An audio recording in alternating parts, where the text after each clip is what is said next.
Olá, pessoal, tudo bom? Hoje a gente está aqui com uma convidada super especial, a Laís, que vai conversar com a gente aí sobre relações de gênero e saúde mental. Então, a Laís, ela é formada em psicologia pela Universidade de São Paulo e também recentemente terminou o mestrado em psicologia comportamental, olhando para as questões de feminismo, né, na nossa saúde. Então, Laís, primeiramente queria te agradecer o convite para estar aqui no nosso canal. A gente está começando aí, tem poucos vídeos ainda, e acho que olhar para as relações de gênero é imprescindível. Então, já de pronto aqui, agradeço o convite para você estar aqui com a gente, né, e deixar aberto aqui que é uma conversa sobre esse tema, uma primeira aproximação, né? Então, eu queria te passar aí a palavra, pedindo para você contar um pouquinho da sua trajetória, né, acadêmica, pessoal. Quem que é você, né, Laís, psicóloga, que você vem estudando e qual que é a sua forma, você hoje clinica, não clinica, então conta um pouquinho pra gente dessa sua trajetória, por favor, Laís. Obrigada, Bárbara, pela introdução, obrigada pelo convite, foi muito gostoso receber a mensagem para participar aqui hoje. Sim, vou contar um pouquinho de mim. Eu sou psicóloga formada pela USP, como a Bárbara comentou, recentemente eu defendi meu mestrado, então estou aprendendo agora para poder saber me dizer mestre também. Inicialmente, a minha trajetória acadêmica começou a ganhar mais forma na medida em que eu fui me debruçando sobre as questões feministas, na própria faculdade, participando de coletivo feminista da Psico, aprendendo a fazer mobilizações e discussões políticas com os grupos. Eu participei também durante muito tempo da comissão de combate à violência de gênero dentro da Psico-USP. Eu fui vice-coordenadora, junto com a professora Patrícia Izar. Eu também tive um período na faculdade que eu fiz um estágio no USP Mulheres, então eu tive toda uma possibilidade muito enriquecedora de estar nessa linha de frente, né, de pensar políticas para combater a violência contra a mulher dentro do campus da USP, desde iniciativas como divulgação de banners e totens, até a parte mais macro da política, que era o contato direto com o ONU Mulheres. Aliado a toda essa bagagem política, toda essa trajetória, eu comecei, junto com outras tantas pesquisadoras incríveis, a encontrar caminhos em poder articular toda essa investigação sobre o feminismo e o viés de gênero aplicado à psicologia. E começou a fazer muito sentido à medida que a gente foi olhando a lacuna que tinha dentro da análise do comportamento. Eu sou uma psicóloga behaviorista, só para classificar isso, porque dentro da psicologia tem muitas abordagens diferentes. E dentro do behaviorismo já havia algumas pesquisas, alguns estudos sobre análise do comportamento e o feminismo, como isso se articulava, como haviam algumas compatibilidades teóricas. E aí eu mergulhei nessa junto com outras pesquisadoras do Brasil, do mundo. A gente foi indo e o meu tema principal de investigação no mestrado foi numa articulação sociológica com o que é o patriarcado, como a gente poderia conceber o patriarcado, quais eram as teias de organização patriarcal que a gente poderia identificar e descrever em termos de contingências e comportamentos, né? Contingências sociais e como ele se organiza e como ele acaba atravessando todas as nossas relações, inclusive as relações no setting clínico, inclusive as relações da interação terapeuta-paciente, da história de vida do terapeuta e da história de vida da paciente, até desdobramentos mais voltados aí para a questão da saúde psíquica desses pacientes. Deixa eu aproveitar para te fazer uma pergunta. Você falou, né, sou psicóloga behaviorista, acho que não é todo mundo que conhece a linguagem. Você poderia explicar um pouquinho? Sei que você poderia passar horas explicando todas as vertentes da psicologia, mas se você puder comentar um pouquinho o que é ser psicóloga behaviorista? Sim, e eu peço até desculpa por ter usado o termo em inglês, porque às vezes, academicamente, a gente está tão acostumado com o termo que, na verdade, é comportamental, né? Eu sou analista do comportamento. E a análise do comportamento, ela é uma das abordagens que se tem dentro da psicologia. Normalmente as pessoas estão mais familiarizadas com a psicanálise, com aquele modelo clássico freudiano. Essa é uma filosofia, uma epistemologia muito forte dentro da psicologia, só que não é a única. E assim como também existe a fenomenologia, a Gestalt terapia, a psicologia analítica, que é a junguiana, a análise do comportamento é uma outra filosofia, uma outra abordagem que compreende o comportamento, né, e compreende as interações, toda a formação da psique enquanto uma interação indivíduo-meio e toda a decorrência dessa interação enquanto comportamento, inclusive emoções, manifestações que a gente não observa, mas que acontecem aqui dentro. Essa é uma das abordagens, e quando eu falo eu sou behaviorista, behaviorismo é a filosofia que embasa a ciência, a análise do comportamento. Então eu sou analista do comportamento. E só para deixar bem claro, existem algumas rixas dentro da psicologia entre abordagens, mas não é que ela é melhor que a psicanálise é melhor, etc. São todas com as suas particularidades diferentes, mas estão voltadas aí para o cuidado para a saúde mental. E você comentou que você se considera uma psicóloga feminista, né? Acho que um pouco dessa sua trajetória que você trouxe aqui. Eu queria te pedir para explorar um pouquinho mais. Por que uma psicóloga feminista? Adoro essa pergunta. Inclusive, é uma pergunta que já abre brechas aí para muitos estigmas. Eu sinto que eu já preciso começar por aí. Não, peraí, não é isso que pode parecer.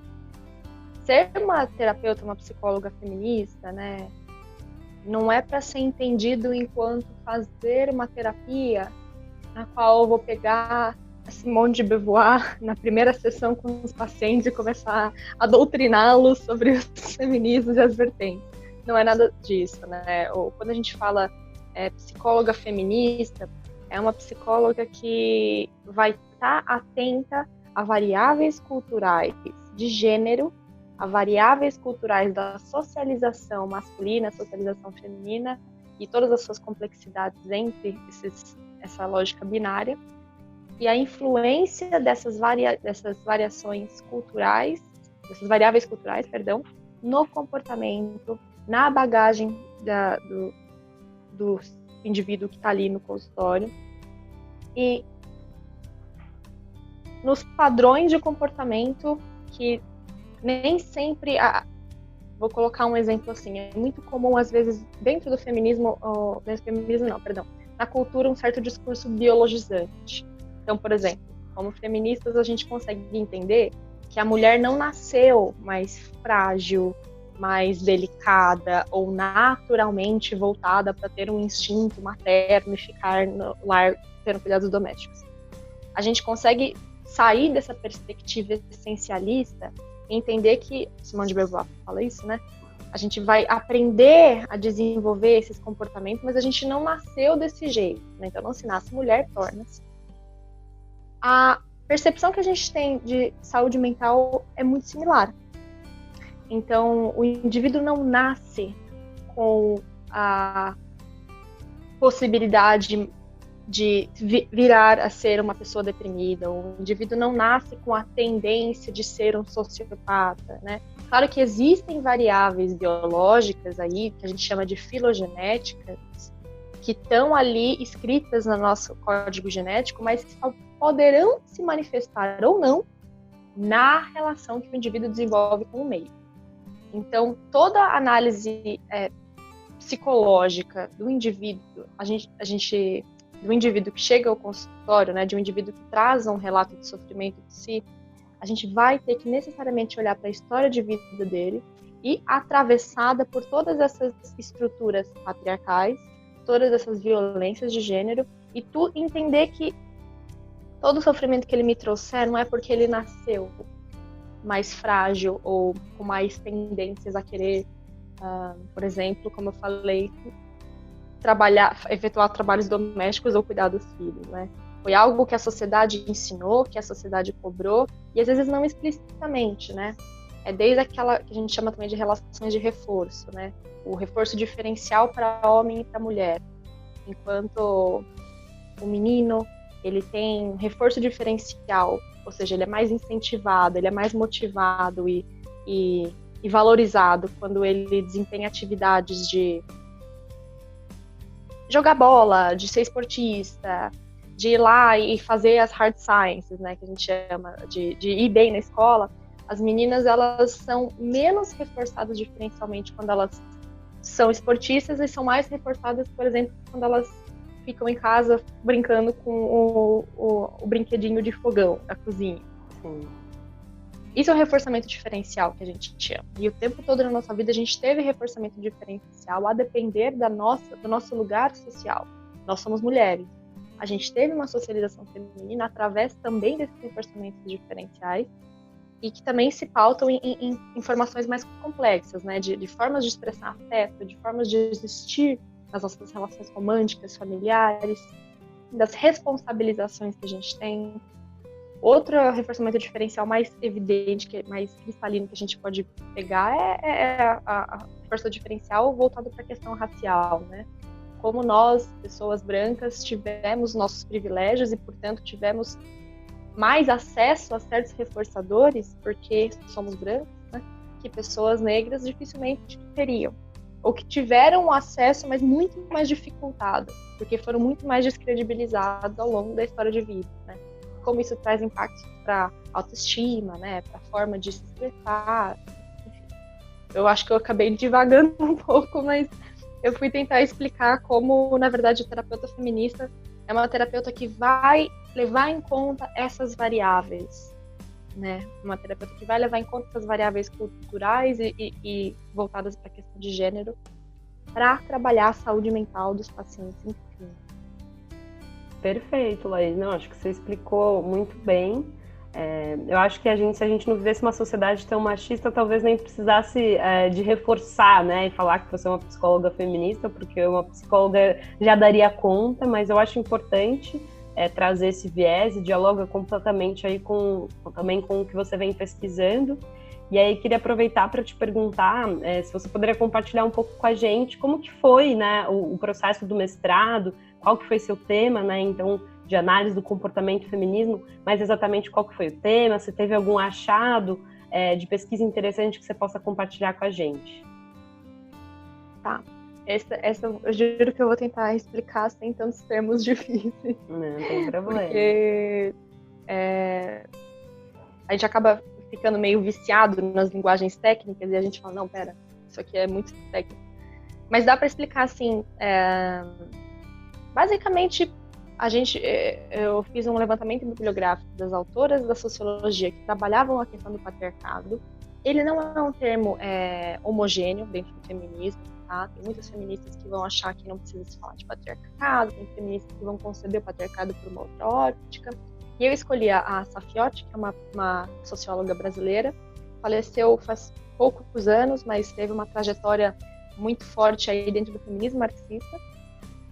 E toda a questão da mulher relacionada às mulheres trabalhadoras, à luta de classes, e ela entende o patriarcado como uma organização, uma estrutura de poder que vai situar, portanto, as mulheres abaixo dos homens nas esferas de poder e a opressão feminina de forma não homogênea, né? A gente fala que a Safiotti usa um termo muito interessante para falar que a opressão ela deriva de um nó, o nó racial, o nó de gênero e o nó de classe, né? Então, todas essas opressões, elas derivam de uma mesma substância. Então, a gente vai sempre compreender que nenhuma mulher vai viver uma opressão de uma forma homogênea. Elas vão sempre ser diferenciadas em formas qualitativamente diferentes, né? Também não são opressões que se somam. Isto posto, a minha dissertação, o meu mestrado foi de incorporar essa lógica e ver como a análise do comportamento teria subsídios teóricos para amarrar isso e dar conta de compreender isso. E essa Safiotti fala muito da questão do poder, ela parte de uma concepção Foucaultiana de poder. E a análise do comportamento tem algumas definições do poder que poderiam ser sintetizadas numa lógica da gente entender que o poder ele é a capacidade do outro de dispor as contingências na relação. Ou seja, o que são contingências? Esse vai ser difícil de explicar. Vou tentar explicar. Leigamente, é como se eu tivesse, na situação, o domínio sobre certos reforçadores e punidores e eu pudesse dispô-los para você ou não. Então, por exemplo, se você me é subordinada numa empresa, eu sou sua chefe, eu posso fazer uso de práticas,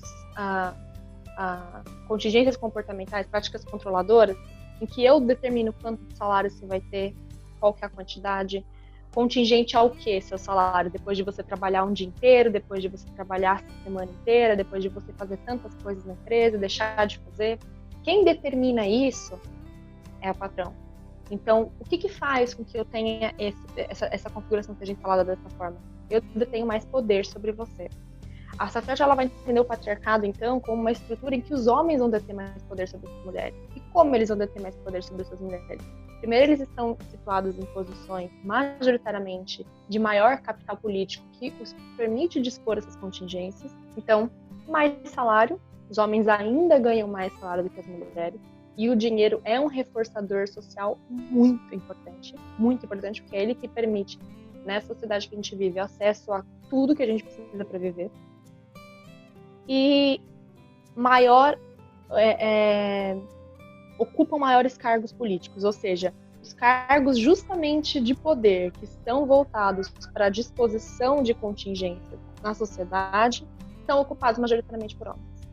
Claro que existem mulheres na política, a gente sabe disso, mas majoritariamente são homens que ocupam. E qual que daí é o grande acréscimo que essa Safety faz, né, na obra dela? Ela vai falar que não basta você falar em violência de gênero, você tem que nomear o vetor dessa violência. Então, da onde ela parte para onde ela parte. E o patriarcado, ele é uma análise de que vai dizer, bom, claro, mulheres também podem ser abusivas com homens também sofrem violência, com certeza, isso nunca foi negado.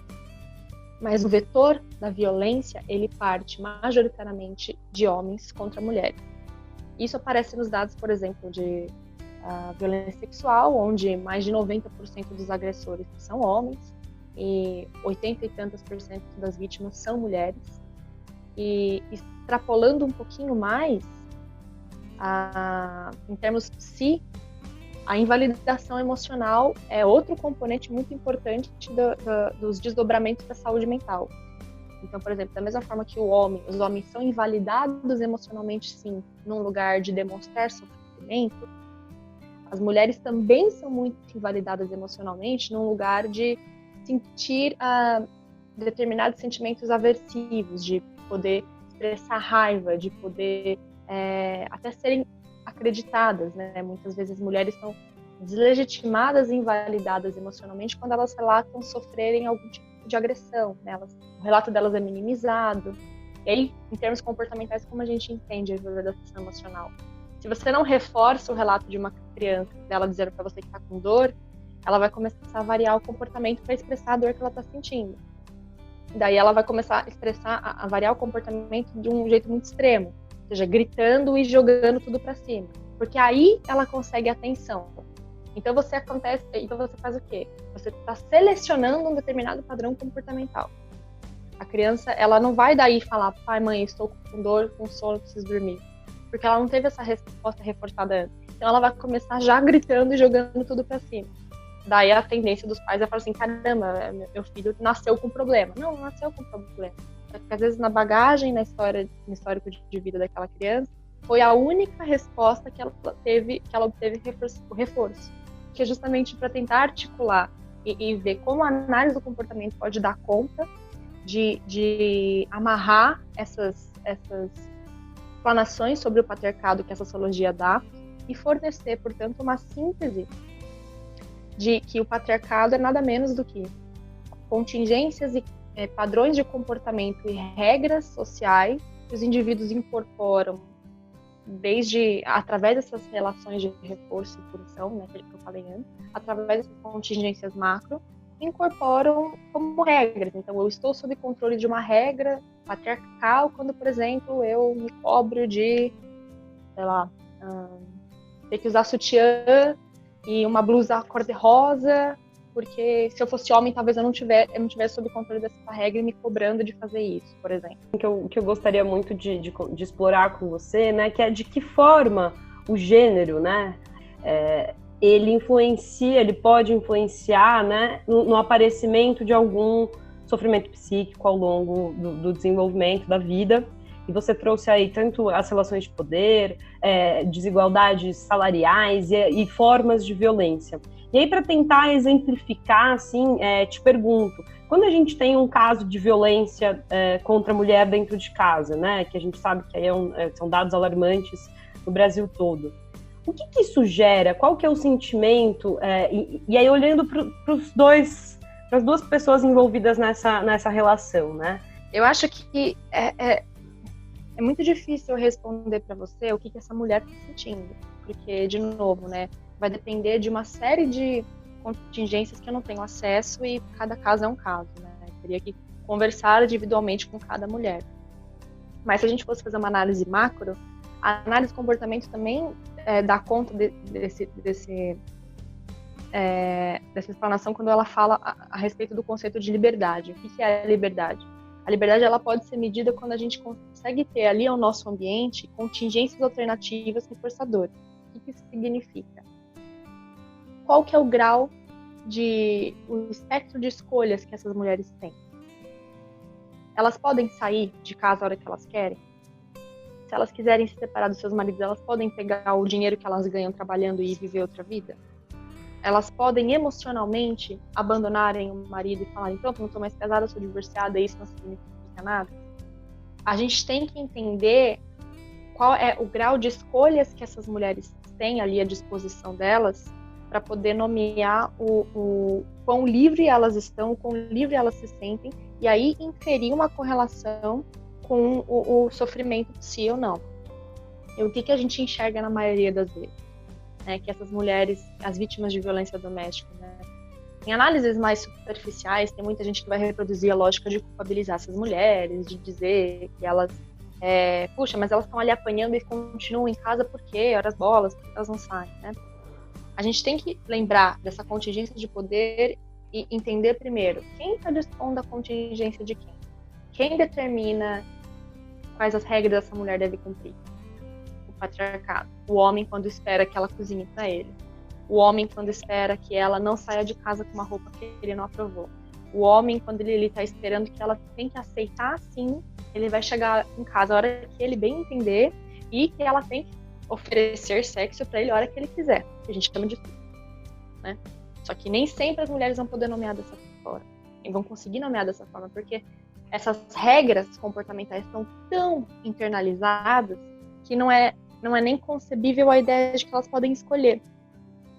Então, a mulher poder falar, não, eu não quero fazer sexo agora, eu quero dormir.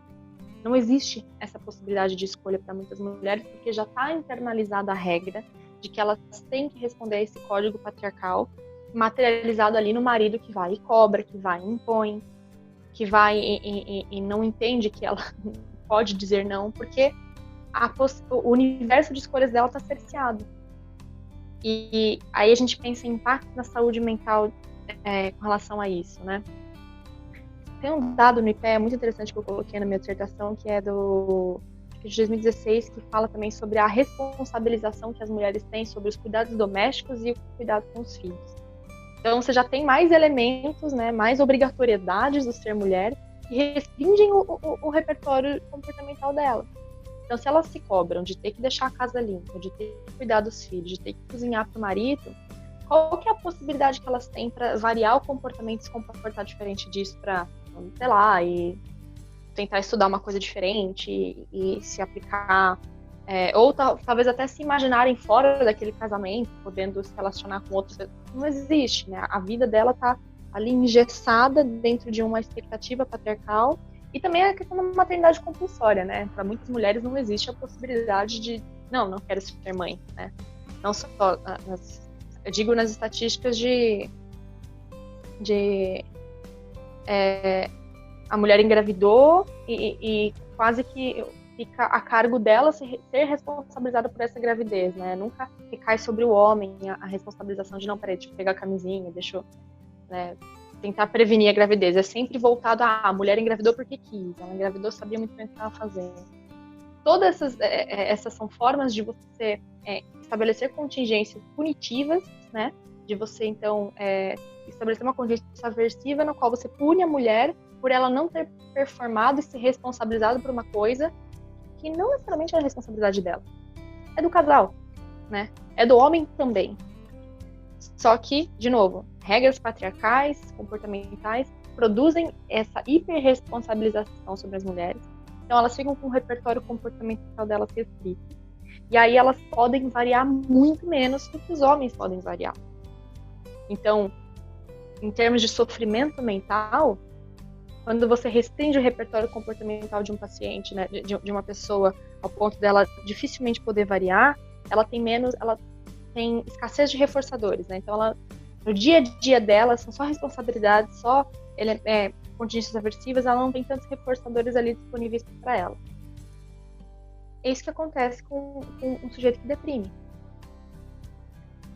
A ausência de reforçador, assim, tô falando bem superficialmente, tem muitas variáveis, né, envolvidas nisso, mas quando você elimina todos os reforçadores e a capacidade de controlar o seu próprio ambiente ali do indivíduo, né, ou seja, você deixa ele num ambiente incontrolável, ele não consegue dispor contingência sobre nada, ele não tem poder sobre a rotina dele, ele está com escassez de reforço, a tendência dele é se isolar, ficar quietinho, porque ele está sempre sendo punido com relação a tudo que faz.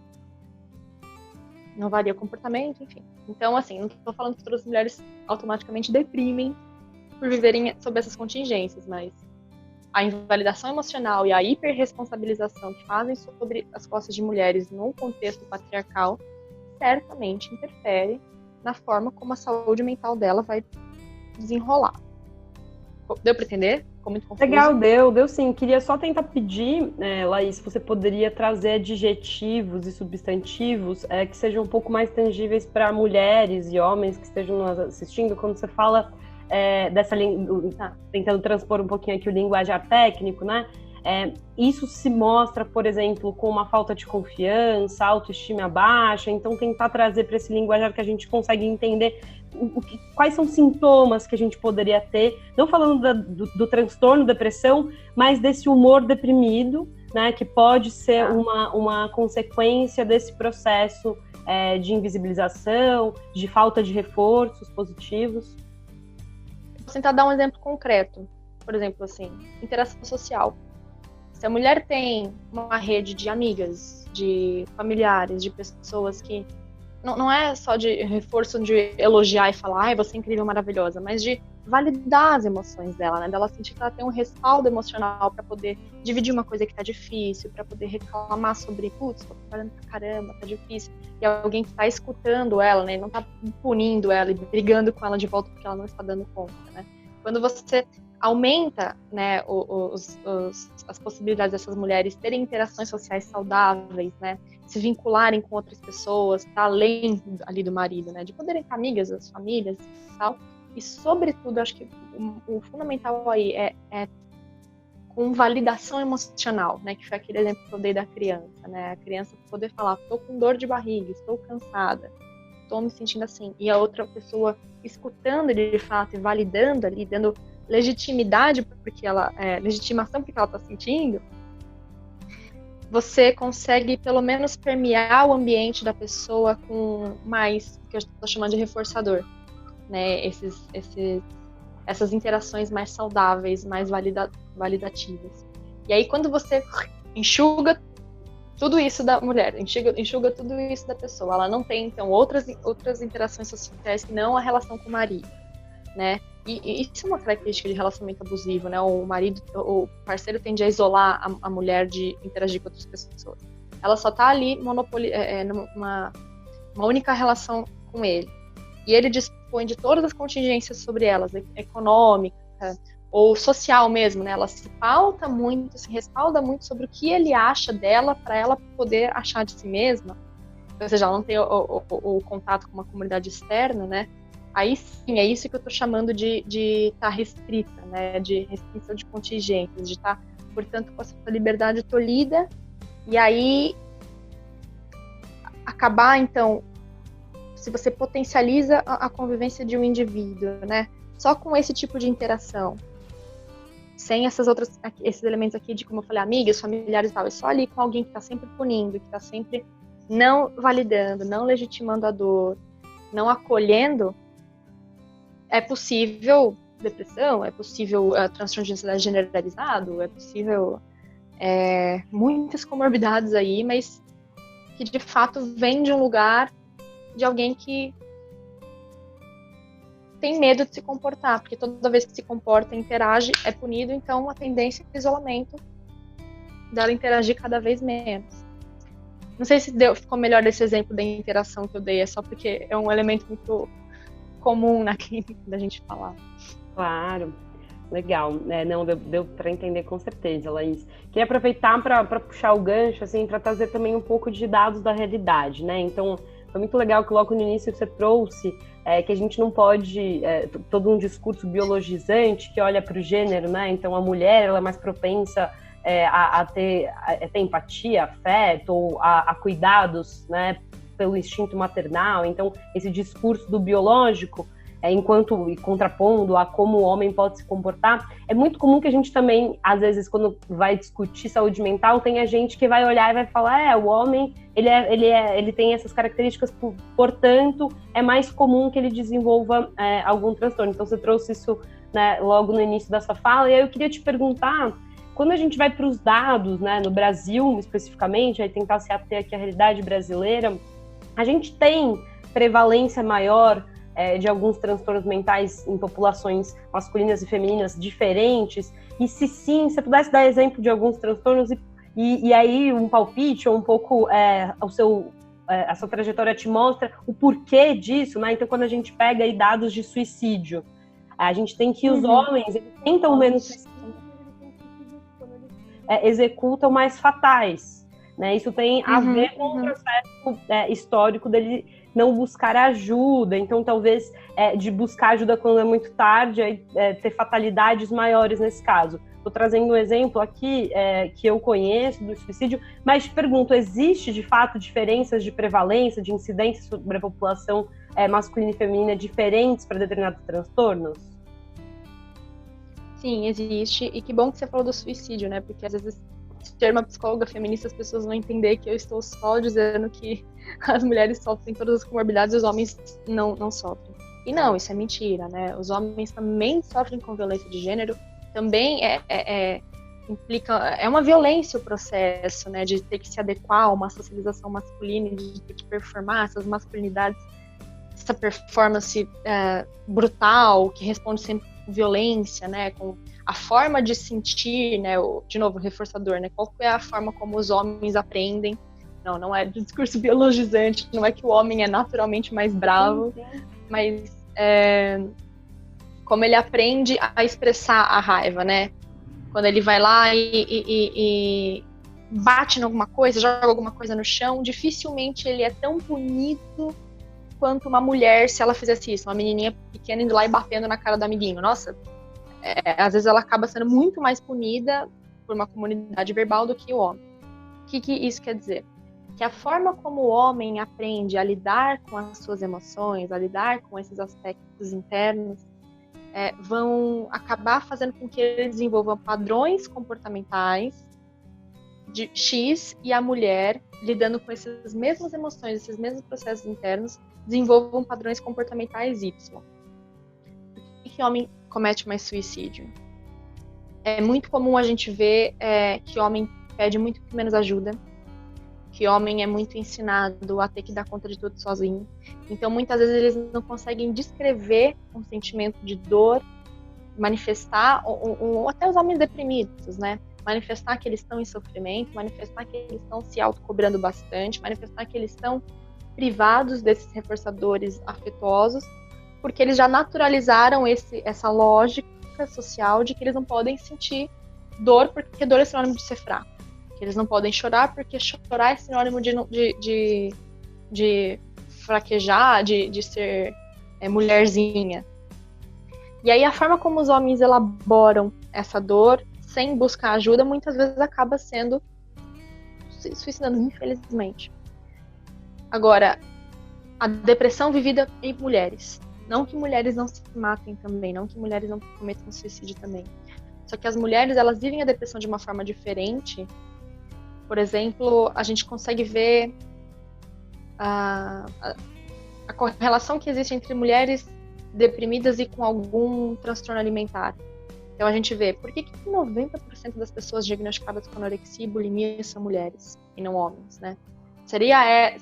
Talvez não seria essa uma forma de lidar com a privação de interações saudáveis, né, e de respaldo emocional por uma cultura super invalidante com o corpo feminino, que a mulher acaba daí desenvolvendo esses padrões de não comer, de tentar ter um corpo que não existe, e acaba daí desenvolvendo uma patologia, um sofrimento tal, que daí as pessoas ao redor dela falam, opa, peraí, essa menina precisa de ajuda.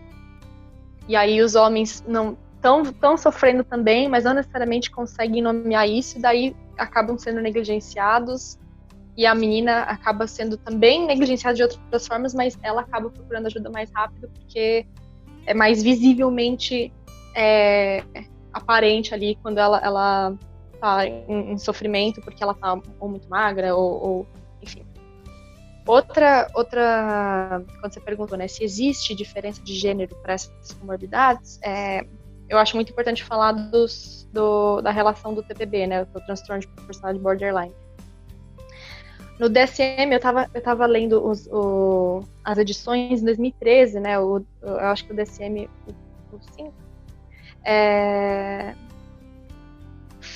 constata que o número de mulheres com TPB é até 3 vezes maior que o número de homens com TPB. Ou seja, não é que não existam homens borderline, mas por algum motivo a gente diagnostica até 3 vezes mais mulheres com esse diagnóstico.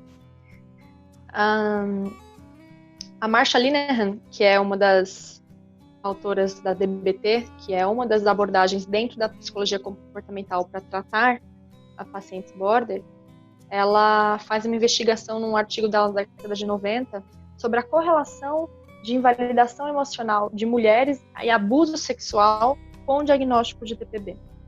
Ou seja, não é que homens não são diagnosticados também com TPB, ou que homens não sejam também, não possam ter sofrido abuso sexual ao longo da vida.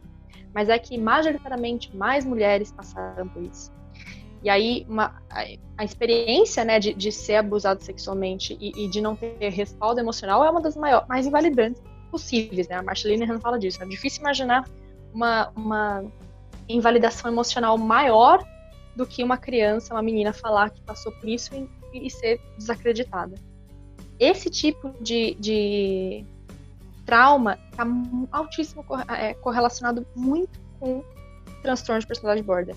Também não é dizendo que sofreu abuso sexual vai virar border, ou toda border. Não, é que é correlacionado, né? E certamente existe uma variável de gênero patriarcal aí. Porque, como eu falei nas estatísticas anteriores, né? A maior parte das vítimas de violência sexual ainda são meninas. Homens também, meninos também, mas majoritariamente são mais mulheres. E mulheres que sofrem isso, majoritariamente de homens do seu convívio. Né? Então tem uma outra variante, uma agravante aí muito delicada, que às vezes eram homens nos quais elas confiavam. Né? Um padrasto, um tio, um avô, e um pai, né? Que tem todo o aliciamento, né? O homem vem com toda uma estratégia de aliciamento, de ganhar a confiança da criança, da menina, ao ponto, às vezes, dela não entender que aquilo é um abuso, né? Isso aconteceu, acho que em Tocantins teve uma matéria que eu vi de uma menina que denunciou o tio por abuso sexual depois de ter visto uma palestra na escola. Olha. Que foi quando ela se ligou. Ela falou, caramba, eu passei por isso e eu não sabia que isso era abuso. E olha, e pensa só na contingência aí. Ela aprendeu isso como uma forma de expressar afeto, né? Ela é tão invalidante que nem ela percebeu que aquilo era algo que poderia ser errado, porque provavelmente a figura que estava fazendo isso com ela estava dizendo que aquilo era daquele jeito, tinha que ser feito, etc. Quer contingência de desbalanço de poder maior que essa, né? Enfim, não é dizendo que necessariamente todas essas mulheres vão desenvolver a TPB, né? Vão virar borderline, mas é um histórico de passar por isso, né? De ser constantemente invalidada emocionalmente. E a feminilidade também cumpre esse papel, né? De a mulher só ser legitimada enquanto mulher que está fazendo alguma coisa direito, se está com batom, se está maquiada, se está performando, né, a feminilidade de estar sentada com as pernas fechadas, com a roupa justa, etc, etc. Que o acúmulo disso, com aquilo que eu expliquei antes, né, de variar o comportamento, de só obter reforçador quando grita, quando explode, né, e não quando consegue descrever a emoção que ela está sentindo, porque não acreditam nela, começa a selecionar padrões de oscilação de humor, que é um dos sintomas típicos do border, alguns padrões compulsivos, de seja comprando um monte de coisa, ou até comportamentos sexuais, né, de uma hipersexualização, enfim. São vários critérios para você também elencar uma pessoa com borderline, e muitos desses critérios a gente pode sim afirmar que são potencializados em mulheres em função de uma cultura patriarcal e de um histórico de reforçamento patriarcal. Você comentou agora, deu o exemplo, né, sobre uma menina jovem que só conseguiu entender e denunciar que ela sofria algum abuso sexual por parte de um familiar homem no momento em que ela viu uma palestra na escola. Eu queria aproveitar esse seu exemplo, né, que ele realmente não é isolado, para te fazer uma pergunta final, assim, extrapolando um pouco do âmbito privado, pensando no âmbito público. O que você acha que a gente poderia fazer para incorporar os temas de gênero, né, nos programas de saúde mental dentro do SUS, né? Então a gente sabe que a gente tem um SUS bastante hierarquizado, estruturado, centralizado, e a gente vem tendo muitos avanços. Mas esse ponto que você trouxe central, né, sobre as questões de gênero, isso está incorporado hoje? Como que a gente poderia trazer, e aí não só pensando no âmbito da saúde, mas das políticas públicas de todas as áreas, né? Porque, como você trouxe esse exemplo, foi dentro do ambiente escolar que a menina conseguiu entender e nomear aquilo que ela estava sofrendo como abuso sexual, né? Então, como usar outras políticas públicas, né, interseccionais, para também dar repertório para as nossas crianças, jovens, em relação a esse tema de gênero? Bom, como psicóloga, eu sinto, acho que talvez que eu estou entrando num terreno de políticas públicas que eu não tenho tanto domínio, assim, para afirmar categoricamente. Mas, em termos comportamentais, ensinar sempre quando a gente ensina uma pessoa a discriminar a contingência, ou seja, discriminar o estímulo, nomear, isso aqui é errado porque eu não estou me sentindo confortável. Com isso eu consenti, então tudo bem acontecer. Educação sexual, né? Educação sexual no sentido de, eu tenho minhas genitálias, e quem que pode encostar nelas e quando? Um adulto que diz que ele pode fazer, será que ele pode? Que tipo de encostar, né? Por exemplo, vou num médico ginecologista, que tipo de encostar é apropriado? Que tipo de eu encostar nas minhas genitálias? Qual que é o momento apropriado? Quando fazer isso, quando não? Então, assim, ensinar, né, sobre o que é masturbação infantil, porque, né, enfim, crianças se masturbam e isso é uma coisa muito natural. Ensinar que as pessoas, que a criança possa saber o que isso significa e que os adultos ao redor dela também possam responder a isso de forma saudável, né? Então, por ser um tabu, né, o sexo por ser um tabu muito forte na nossa sociedade, muitas vezes, se a criança se toca, se encosta, é comum os adultos repreenderem e né, demonizarem essa prática, até em função de alguma moral mais conservadora, etc. E não é sobre demonizar, mas é sobre ensinar. Peraí, você está fazendo isso agora, mas fazer na rua, em público, perto de pessoas estranhas, talvez não seja bom, não pode. Ou, enfim, eu acho que, como eu falei, eu não consigo te responder em termos de políticas públicas aplicadas para o SUS, porque eu acho que é um terreno muito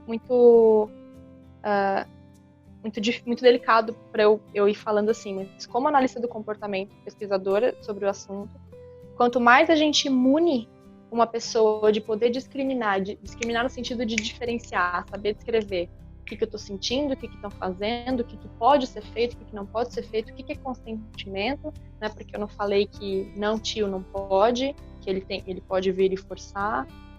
De você conseguir munir uma criança do que é feito. E nem quando a mãe fala para a criança, não aceita doce de estranho, não entra no carro de estranho, você não conhece a pessoa, não entra no carro dela. Não pode. Uma regra. munir a criança dessas regras pouco a pouco e ensinando elas o porquê, eu acho que é uma boa forma. E acho que em termos de estendendo isso para âmbitos profissionais, né? No caso, uma formação, digo feminista, mas uma formação que no trato com pacientes, para os profissionais de saúde, no trato com pacientes, que considerem essas variáveis de poder patriarcal na interação com seus respectivos pacientes.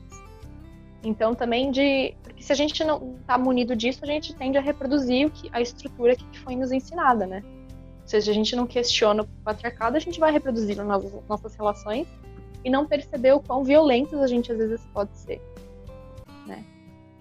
Então, legal. Não sei se eu consegui abarcar essa sua questão, que eu acho que foi muito... Não, eu que estava aqui sendo ousada de puxar também para o âmbito público, mas me veio uma curiosidade, Laís. A gente sabe aí que a maior parte dos profissionais formados em psicologia são mulheres. Fiquei pensando, ao longo do curso de psicologia, né, você teve aí o privilégio de estudar numa universidade como a Universidade de São Paulo, que imagino que é um curso de referência, né, no Brasil. Existem disciplinas que tragam essas questões, né, feministas e de perspectivas de gênero já durante a graduação? Ou essa foi uma especialização e foi uma matérias que você foi buscar fora? Né? Existe na grade de um profissional de psicologia, especialmente a grade que você conhece, que é da USP, disciplinas de sociologia, né, que tragam esse tipo de discussão para o debate, para que todos os profissionais que também são formados aí hoje em psicologia saiam com esse repertório? Felizmente, eu tive o privilégio de ter tido algumas aulas. Por exemplo, tive uma aula fantástica com a Vera Paiva em psicologia social. É que daí eu fui fazer a matéria como optativa, com a Vera Paiva foi obrigatória, mas a matéria optativa com a Heloísa Buarque, de antropologia do gênero. Então, assim, eu tive o privilégio de poder ter tido, né, como possibilidade de escolha e ir atrás dessas matérias. Na pós, eu fiz uma outra matéria fantástica sobre Nancy Fraser com o Hurion. Então, assim, existe a possibilidade de se munir dessas variáveis, desses estudos sobre gênero na prática profissional, sim. Eu tive o privilégio de ter tido isso na minha formação como psicóloga. Eu tive uma matéria também fantástica sobre política de saúde com a Iane, também falávamos muito das variáveis de gênero, mas não foram em todas as aulas. Inclusive, tivemos também algumas aulas em que essa discussão mal aparecia, que às vezes nós, alunos, puxávamos, e lembrando que também, né, faz bastante tempo que eu entrei na psicologia, as discussões sobre feminismo e questões de gênero ainda estavam muito cruas. Eu estava na faculdade, na graduação, quando a gente criou o primeiro coletivo feminista da PSI, né? Antes disso não se tinha, antes disso as discussões eram muito mais soltas, a gente sabia que existia, mas ainda a gente não conseguia se apropriar disso também. Então eu senti que foi um movimento também que nós, alunos, que os professores foram tendo junto com os alunos, né, de se conscientizar desse debate, de falarmos de feminismo em sala de aula, mas felizmente eu tive o privilégio sim de ter tido um pouco disso na minha formação como psicóloga, mas eu acho que também tem uma parte minha, individual, que eu fui muito atrás também, na FEFELESH e tal. Eu não tinha essas matérias que eu fazia na FEFELESH não eram obrigatórias para mim, mas eu fui atrás porque era um tema que me interessava.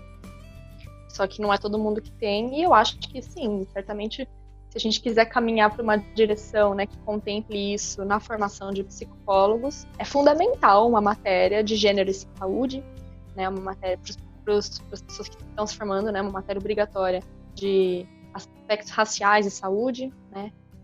Todas essas variáveis. Mas sim, eu posso dizer que os meus professores fizeram um ótimo trabalho aí. Perfeito, Laís. Olha, agradeço. De fato, foi uma aula, acho que para todo mundo aqui que assistir. Vou te pedir, se possível, para depois indicar alguma bibliografia que aí eu coloco aqui no link de descrição do vídeo. Maravilhoso. Porque eu acho Vou falar do artigo da Linehan. Legal. Muita gente pode querer se aprofundar, né? A gente sabe aí que esse viés, que não deveria ser só um viés, mas uma leitura da feminista a partir da saúde, ela é fundamental. Então, agradeço de coração aí você ter topado a conversa aqui no canal. Espero que a gente possa ter outras oportunidades de diálogo. E se quiser fazer alguma consideração final, fica à vontade.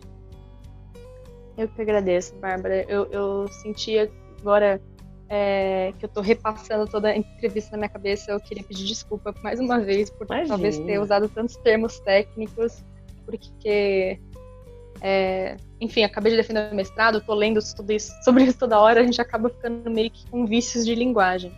Mas foi ótimo, eu agradeço você também por ter me conduzido, né, para trazer para exemplos mais palpáveis e concretos, para tornar um pouco mais fácil de entender.